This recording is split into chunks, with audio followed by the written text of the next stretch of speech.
119편 129절로 에어컨 끄지 마세요. 에어컨 켜놓으세요. 129절부터입니다. 주의 증거들은 놀라움으로 내 영혼이 이를 지키나이다.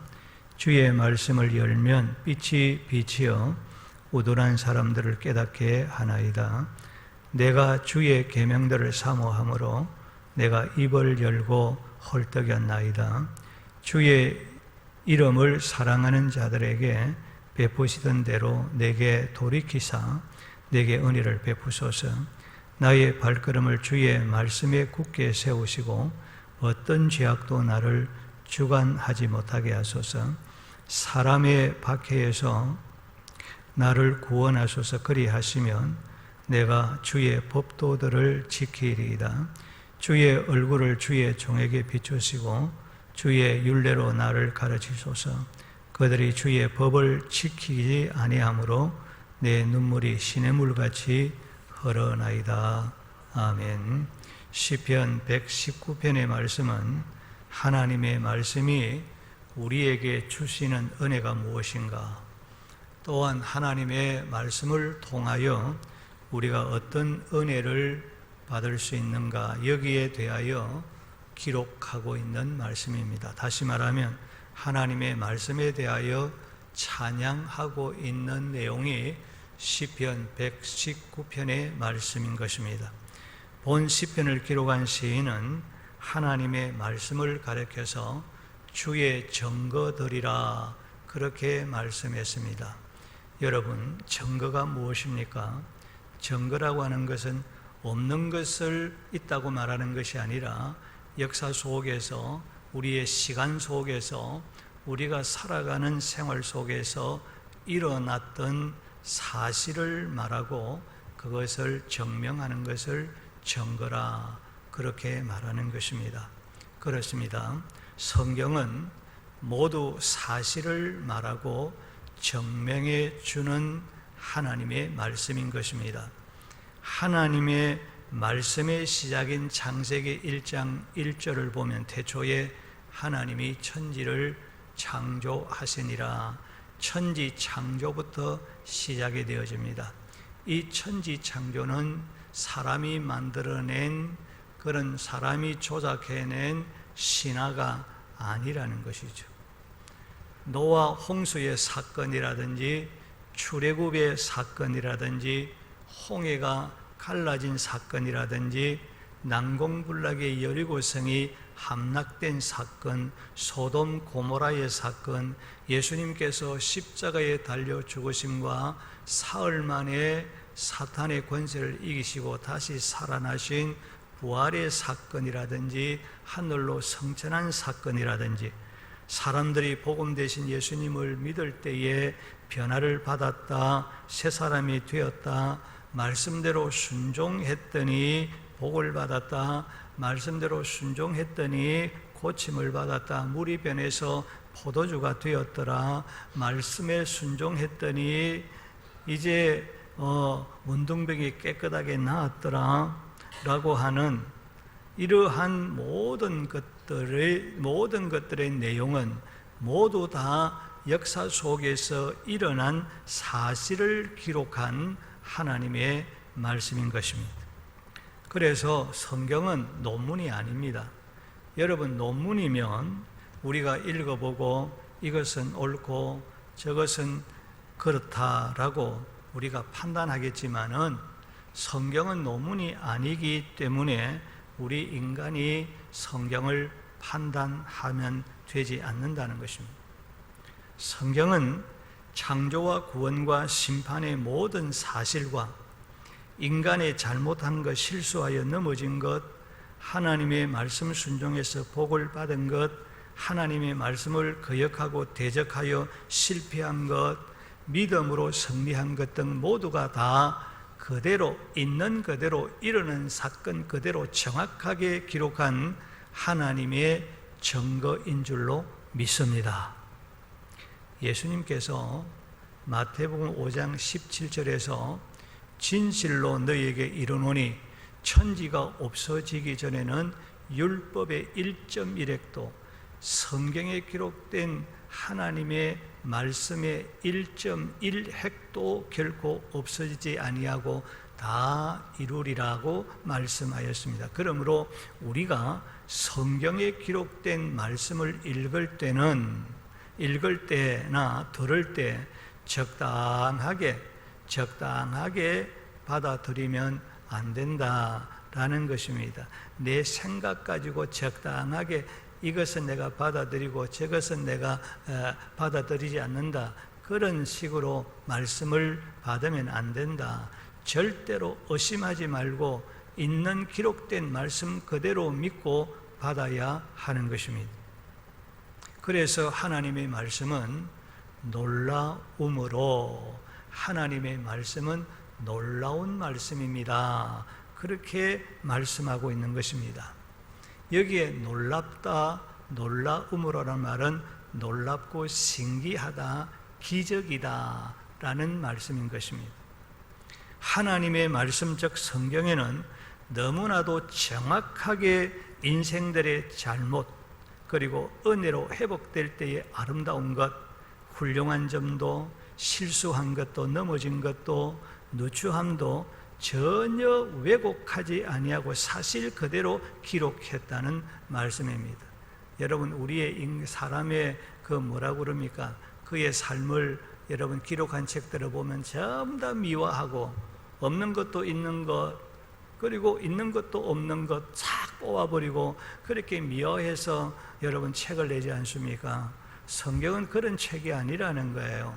있는 그대로, 좋은 것은 좋은 것대로, 나쁜 것은 나쁜 것대로, 훌륭한 점은 훌륭한 점대로, 그리고 실수한 것은 실수한 것대로, 악한 것은 악한 것대로, 이렇게 있는 그대로 왜곡하지 않고 사실 그대로 기록했고, 상상을 초월하여 하나님께서 행하신 놀랍고 신기한 일들을, 기적들을, 일어난 그 사건 기적들을 그대로 말씀대로 이루어진 것들을 그대로 기록한 말씀이기 때문에 너무나 놀라운 하나님의 증거라고 하는 것입니다. 그리고 하나님의 말씀 성경은 전혀 오류가 없습니다.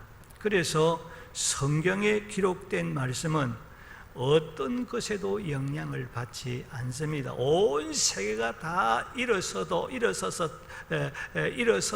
이렇게 데모를 해도 여러분, 하나님의 말씀은 꿈쩍도 하지 않는다, 그 말입니다. 여러분, 하나님의 말씀은 절대로 변하거나 하나님의 말씀은 누구에 의해서 취소되지 않습니다. 기록된 말씀 그대로 완전하게 다 성취되어지는 절대 진리인 줄로 믿습니다.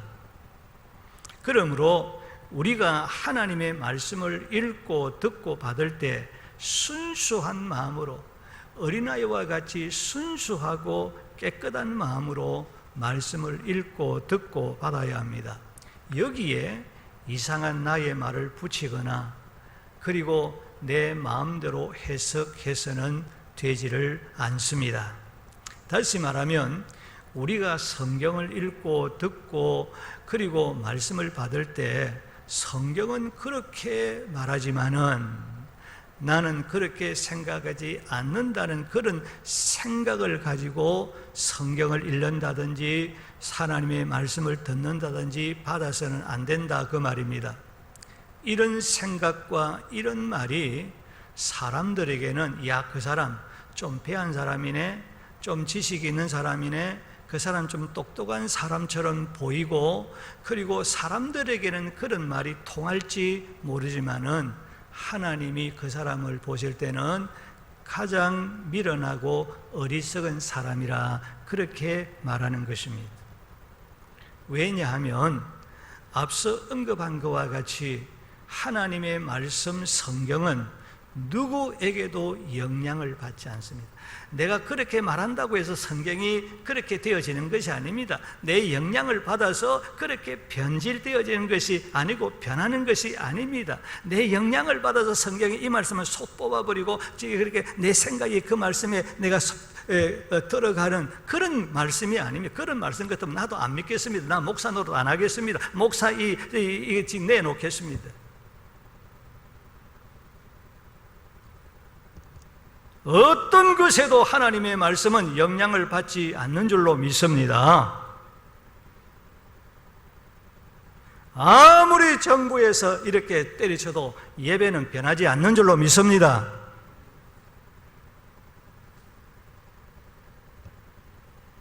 어떤 것에도 영향을 받지 않는 절대적 불변이기 때문입니다. 하나님의 말씀은 이렇다 하면 그런 거예요. 하나님의 말씀이 저렇다 하면 그런 거예요. 하나님의 말씀이 아니면 아닌 거예요. 하나님의 말씀이 그렇다라고 하면 그런 거예요.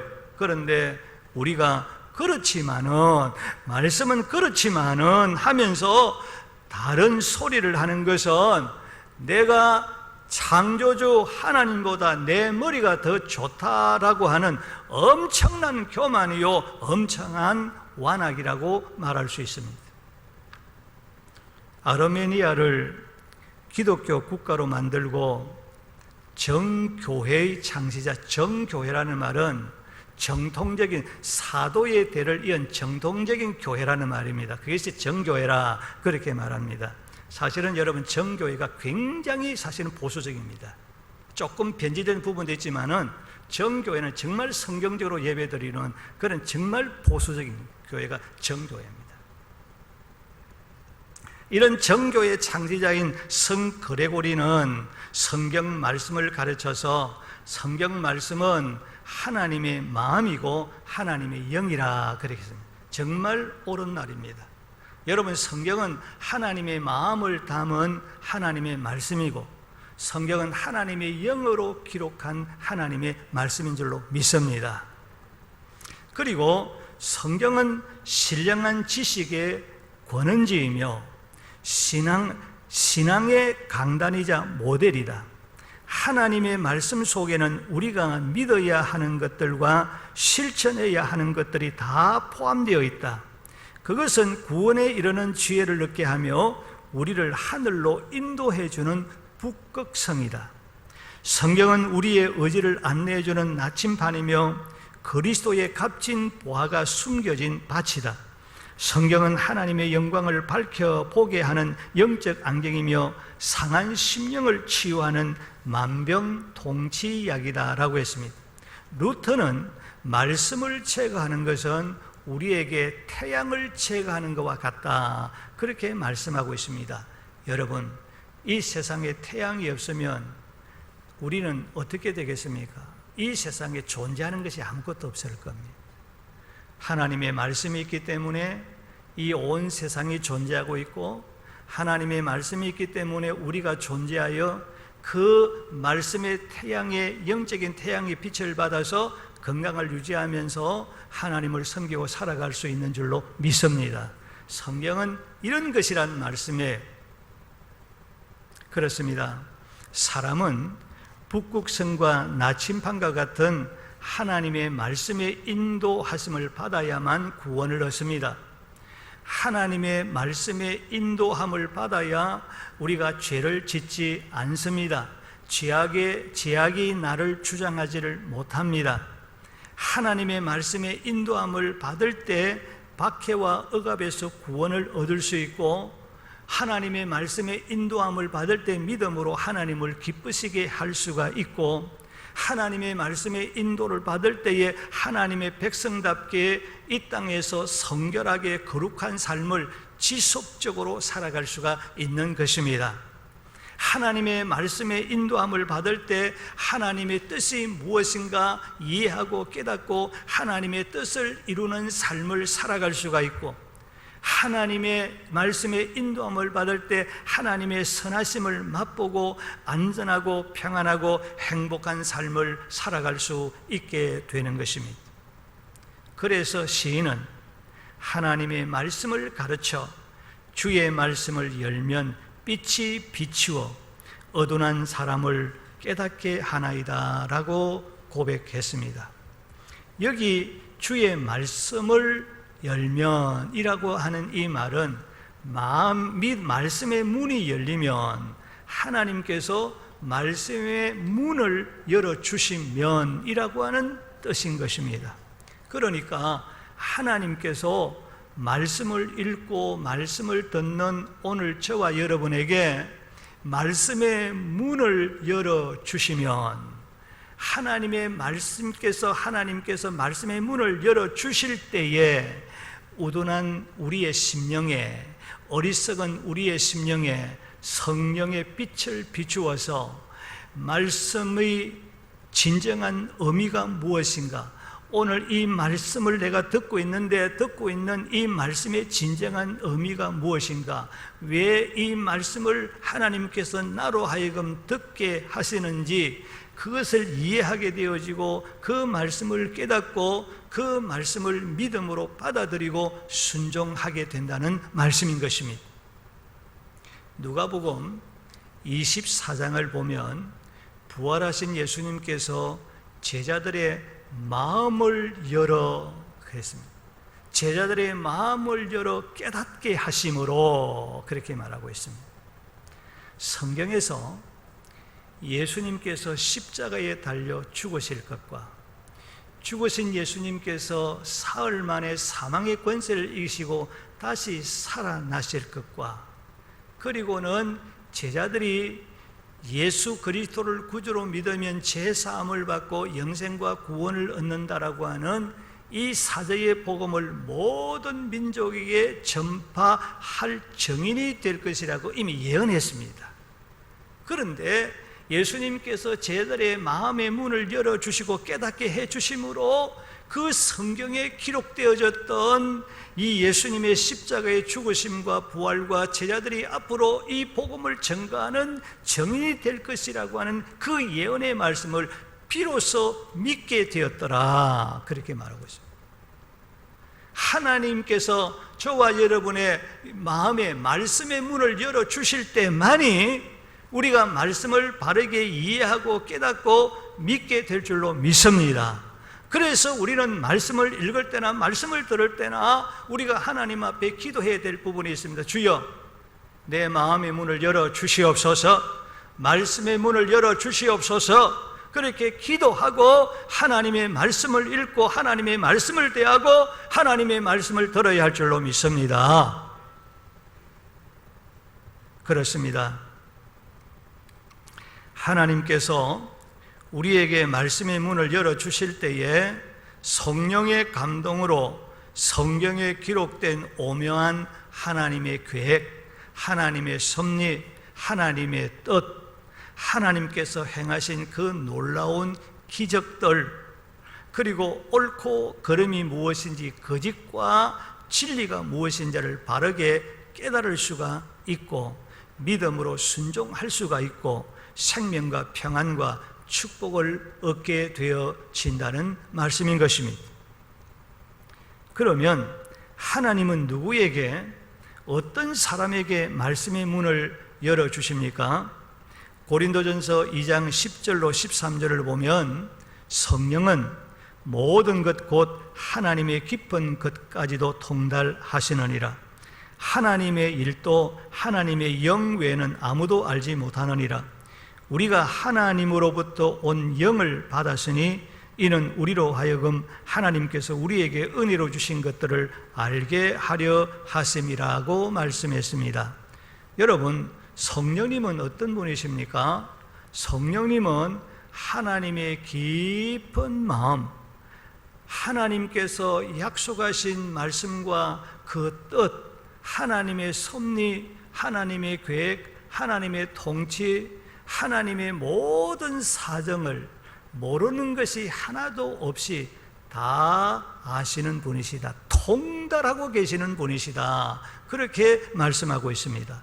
왜냐하면 성경은 하나님의 깊은 마음과 약속의 말씀과 하나님의 뜻과 하나님의 계획과 하나님께서 이 세상을 어떻게 통치하시고 앞으로 어떻게 하나님이 계획하셔서 일할 것인가에 대한 그 섭리 등을 어떻게 성령의 감동으로 기록하였기 때문인 줄로 믿습니다. 성령의 감동으로 기록한 책이기 때문이에요.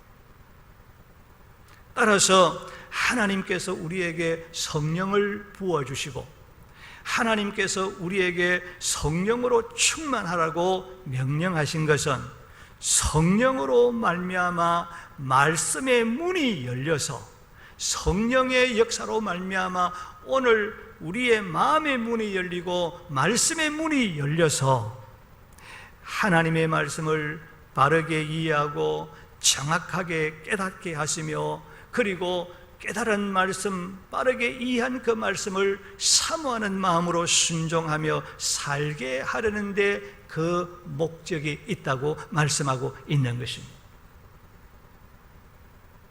그러나 우리가 육신의 눈으로 성경을 보고 우리가 육신의 눈으로 성경을 읽고 육신의 귀를 가지고 말씀을 들으면 하나님의 말씀을 아무리 들어도 이해하지를 못합니다. 바르게 해석이 되지도 않습니다. 깨달을 수가 없다는 것입니다. 우리가 수십 년 동안 그렇게 말씀을 들어왔고 그렇게 말씀을 배워왔고 그렇게 말씀을 대했는데 왜 우리가 하나님의 말씀을 제대로 이해하고 깨닫는 말씀이 그렇게 없습니까? 그 이유가 무엇입니까?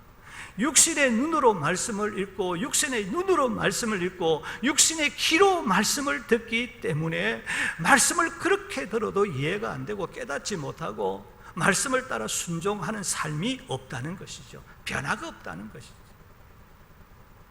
그래서 성경은 우리에게 복된 눈이 되고 복된 귀가 되고 복된 입이 되고 복된 손이 되고 복된 발이 되라고 성경은 말씀하고 있지 않습니까?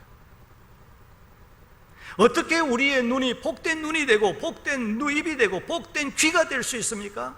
어떻게 우리의 손이 복된 손이 되고 복된 발이 될 수가 있습니까? 성령의 역사로만 될 줄로 믿습니다. 성령으로 가능한 것입니다.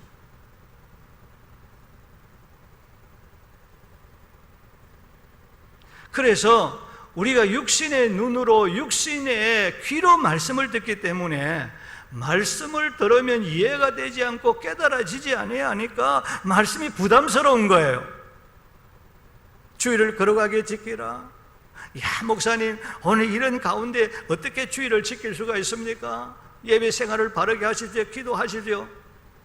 우리가 육신의 눈으로 보고 육신의 귀로 말씀을 들으니까 힘드는 거예요. 너무너무 힘드는 거예요. 어려운 거예요. 그래서 예수 믿는 그 신앙생활이 야 힘들다, 어렵다, 힘들고 괴롭다, 부담스러운 거예요. 주일 나오는 것도 부담스러운 거예요. 예배 자리에 앉아는 있지만 말씀 듣는 것이 목사님의 설교가 부담스러운 거예요. 힘드는 거예요.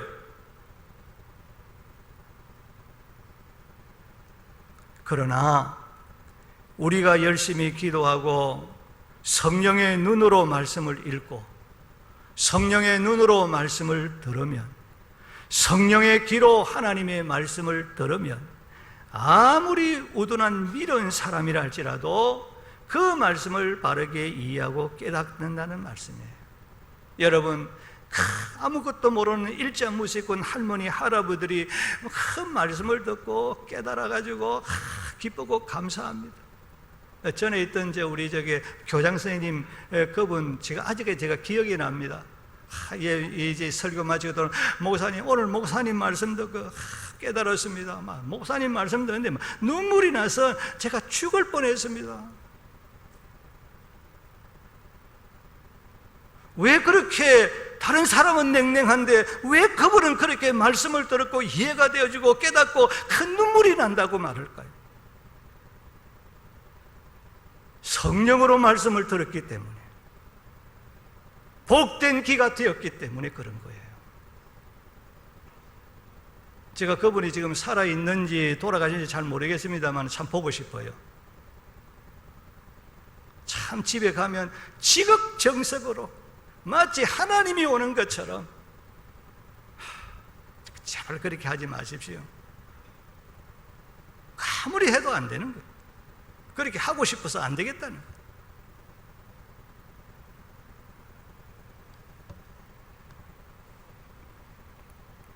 여러분, 우리가 성령의 귀로 성령의 눈으로 하나님의 말씀을 읽고 들으면 이것이 옳은 것이구나, 저것이 잘못된 것이구나, 옳고 그름을 우리가 분별할 수 있고, 그러니까 말씀을 들으면, 말씀을 읽으면 그 말씀이 부담스러운 거 아니에요. 기도하라면 옳지, 맞지, 기도해야지. 전도하라고 하면 옳지, 그래, 전도하는 건 당연한 것이지. 당연하게 받아들이고 믿어진다는 말씀이에요. 그러니까 신앙생활하는 것이, 예수 믿는 것이 부담스럽지 않아. 오히려 기쁘고 즐거운 거예요. 야, 깨달은 말씀대로, 야, 믿어지는 말씀대로, 야, 살고 싶은 거예요. 순종하고 싶은 거예요. 얼른 빨리 돌아가서.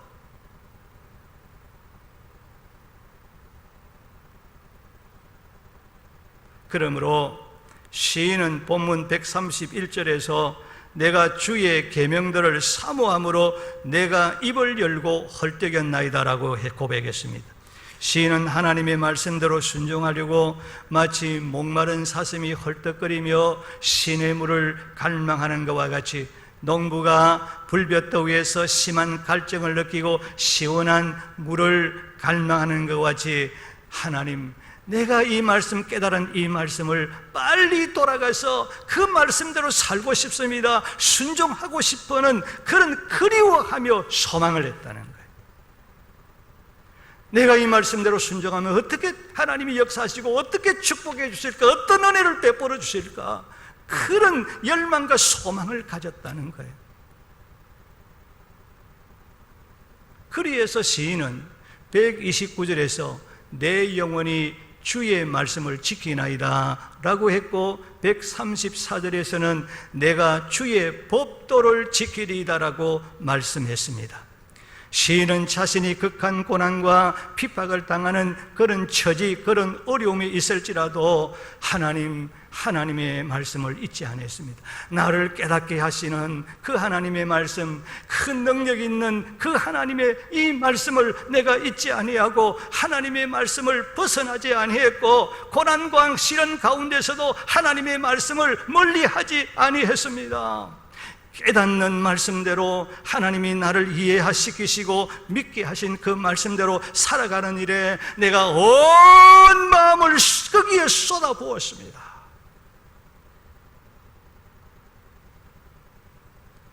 그리해서 시인은 133절에서 나의 발걸음을 주의 말씀에 굳게 세우시고 라고 강구했습니다.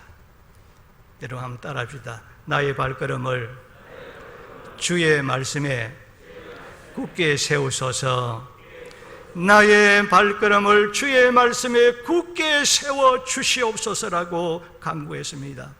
여기 발걸음이라고 하는 것은 행동과 삶을 의미하고, 굳게 세운다는 말은 견고하다, 세우다, 확립시킨다라고 하는 뜻을 가지고 있는 것입니다. 그러니까 나의 발걸음을 주의 말씀에 굳게 세우소서라고 하는 이 말은 나의 모든 행동과 나의 모든 삶이 하나님의 말씀에서 조금도 벗어나지 않게 해 주옵소서. 하나님의 말씀에서 조금도 멀어지지 않게 해 주옵소서.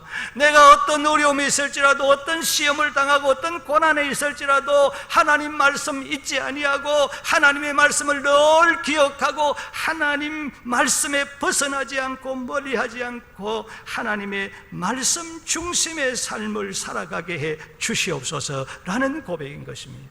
다시 말하면 하나님의 말씀이 아니라 하면 하나님 그 고치고 살겠습니다. 하나님의 말씀이 그렇다 하면 그 말씀을 붙들고 순종하며 살겠습니다. 계획주의의 삶을 살아가겠습니다. 그런 고백이에요. 시편 1편을 보면 하나님의 말씀에 신앙과 삶의 뿌리를 깊이 내린 사람을 가리켜서, 다시 말하면 말씀 중심으로 삶을 살아가는 사람을 가리켜서 그 사람을 시냇가에 심은 나무라고 비유하고 있습니다. 말씀 중심의 삶을 살아가는 시냇가에 심은 나무는 철을 따라 열매를 맺는다고 했습니다. 그 잎사귀가 마르지 아니한다고 했습니다. 그 사람이 하는 그 모든 일은 다 형통하게 된다고 말하고 있습니다. 어떤 환경과 어떤 시련과 어떤 상황 속에서도 하나님의 은혜를 받고 하나님의 복을 받고 살 뿐만 아니라 그 사람은 절대로 망하는 법이 없다. 그리고는 그가 하는 그 모든 일이 형통하고 잘 되어진다고 말씀하고 있습니다. 시인은 하나님의 말씀은 너무나도 이렇게 놀라운 능력과 축복의 말씀인데 그 말씀을 믿지 못하고 그 말씀을 불신하고 무시하는 그런 사람들을 볼 때 시인의 마음이 너무 아프고 너무 안타깝고 너무 괴로워서 내 눈물이 시냇물같이 흘러나이다, 그렇게 고백하고 있는 것입니다. 그렇습니다. 믿음의 사람은 어떤 사람입니까? 말씀을 사랑하는 사람은 어떤 사람입니까? 말씀 중심으로 살아가는 사람은 어떤 사람입니까? 말씀의 능력을 알고 말씀의 놀라운 그 능력을 아는 사람은 어떤 사람입니까? 하나님의 말씀을 믿지 못하고 불신하고 의심하고 자신의 생각대로 자신의 고집대로 살아가는 사람을 보면 너무 마음이 안타깝고 괴롭다는 말씀이에요. 왜 저 사람이 말씀의 능력을, 말씀의 축복의 능력을, 말씀의 그 귀한 그 놀라운 그 말씀을 왜 저들이 믿지 못하고 이해하지 못할까? 마음이 아프다는, 마음이 괴롭다는 거예요. 다시 말하면 저 사람 말씀대로 순종하면 틀림없이 문제 해결되고 틀림없이 그 사람 하나님의 은혜 받고 복을 받을 것인데, 저 사람이 저렇게 말씀을 남편이, 아내가, 자식들이, 주변의 사람들이 저렇게 예수 믿으라고 그렇게 전하는데 그 말씀대로 예수 믿으면 저 사람이 참 구원받는데, 그래서 그 말씀을 믿지 못하고 그까지 그 복음에 대하여 대적하고 배척하는 거 볼 때 마음이 아프다는, 그런 마음이 들어야 된다는, 믿음의 사람. 복음의 능력을 믿습니까? 복음의 능력을 믿습니까? 믿음에 그런 마음이 들어야 된다. 우리가 전도하면서 전도할 때 복음을 믿지 못하고 받아들이지 못하는 사람한테 그런 마음이, 안타까운 마음이 들어야 된다.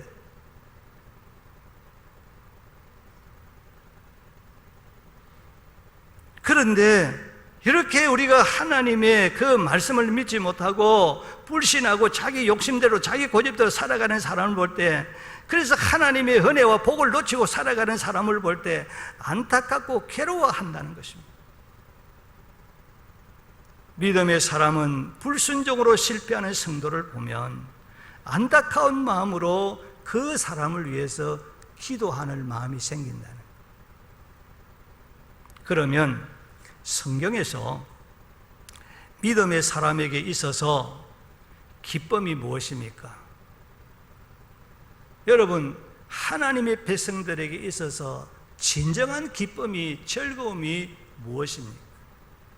돈을 많이 버는 것, 부자가 되는 것, 세상에서 출세를 하는 것, 물론 그거 기쁘고 즐거운 것입니다. 좋은 것입니다. 그러나 믿음의 사람이 하나님의 말씀의 능력을 알고 축복의 능력의 말씀을 아는 사람의 진정한 기쁨과 즐거움은 그 이상이라는 거예요. 그것을 초월하는 기쁨이라는, 즐거움이라는 거예요.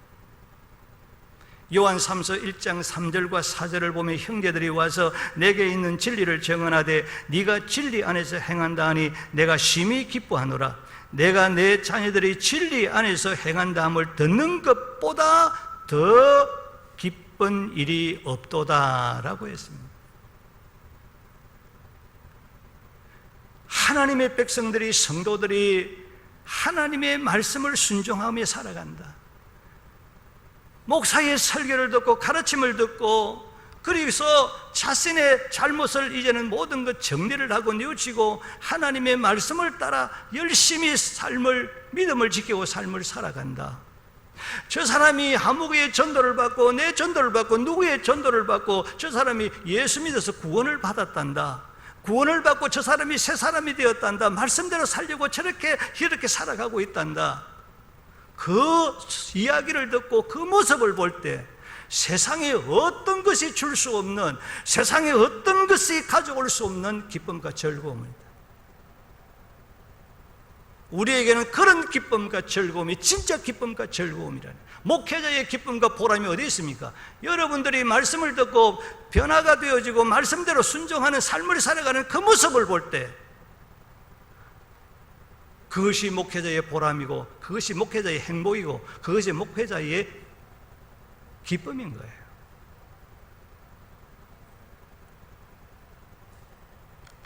그러므로 시인은 주의 얼굴을 주의 종에게 비추시고 주의 율례로 나를 가리시소서라고 간구했습니다. 극한 고난과 핍박 가운데서도 오직 하나님의 말씀대로, 깨달은 주님의 그 말씀대로 순종하며 경건하게 살아갈 때 하나님, 나에게 은혜의 빛을 비추어 주시옵소서. 말씀대로 순종하며 살아갈 때 고난 가운데서도, 힘든 가운데서, 지킬 수 없는 상황 속에서도 하나님의 말씀을 지키며 살아갈 때 하나님, 나에게 은혜를 주시옵소서. 그렇게 기도했습니다. 왜 그렇게 기도했을까요? 왜 하나님이 은혜를 달라고 기도를 했을까요? 은혜를 받아야 지속적으로 말씀에 순종하며 살아갈 수 있기 때문인 줄로 믿습니다. 지속적으로 은혜를 받아야 되는 거예요. 여러분, 우리가 한두 번은 말씀을 지킬 수가 있습니다.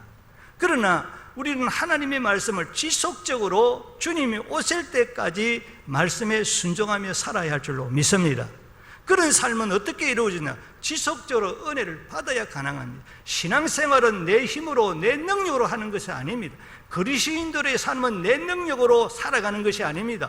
위로부터 공급하시는 하나님의 힘으로, 하나님의 은혜로, 하나님의 능력으로 살아갈 수 있는 줄로 믿습니다.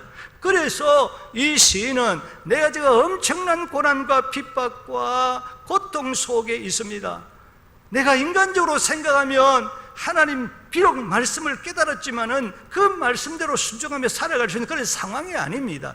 은혜 주시지 아니하면 내가 그 말씀대로 순종하며 살아갈 수가 없다는 거예요.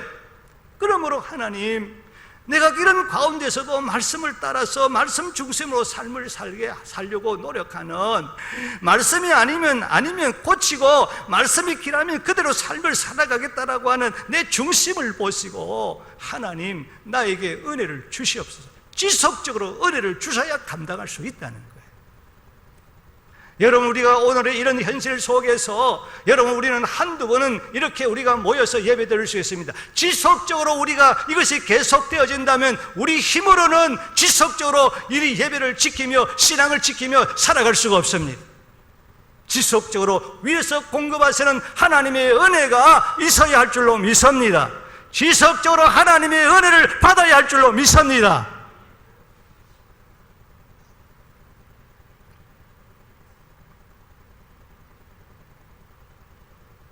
하나님의 말씀을 믿음으로 받아들이고 어려운 형편 가운데서도 그 말씀대로 순종하는 자에게, 말씀을 따라 순종하려고 힘쓰고 수고하는 자에게 은혜와 복을 주시는 것입니다. 또한 우리가 하나님의 은혜를 받아야 나의 생각, 내 고집을 다 내려놓고 오직 하나님의 말씀을 붙들고 하나님의 말씀에 의지하여 순종하는 순종하는 성도로 성장하게 되어지는 것입니다. 은혜를 받아야 튼튼한 반석 위에 금이나 은이나 보석과 같은 값진 재료를 가지고 튼튼하고 아름다운 신앙의 집을 짓는 지혜로운 성도가 되고, 우리가 하나님의 은혜를 받아야 저와 여러분의 삶이 평탄하게 되어지고 형통하게 될 줄로 믿습니다. 그러므로 성도는 어떻게 하든지 간에 은혜 받기 위해서 하나님의 말씀을 사랑하시고 하나님의 말씀을 사모하는 마음으로 읽으시고, 그리고 순종할 마음으로 하나님의 말씀을 청종하시기를 주의 이름으로 축복합니다. 하나님은 말씀을 청종하는 자에게 성령으로 말씀의 문을 열어 주시는 것입니다. 그리고는 말씀을 바르게 이해하게 하시고 말씀을 바르게 깨닫게 하시고, 그리고 말씀에 나의 신앙의 뿌리를 깊이 내려서 말씀 중심의 삶을 살아가게 하시는 것입니다. 그러므로 하나님의 약속하신 말씀이 날마다 나와 여러분의 삶 속에서 이루어지는 체험을 하시고, 그리고 말씀의 선한 맛을 보며 살아가는 성숙한 성도, 복 있는 성도가 다 되시기를 예수의 이름으로 축복합니다.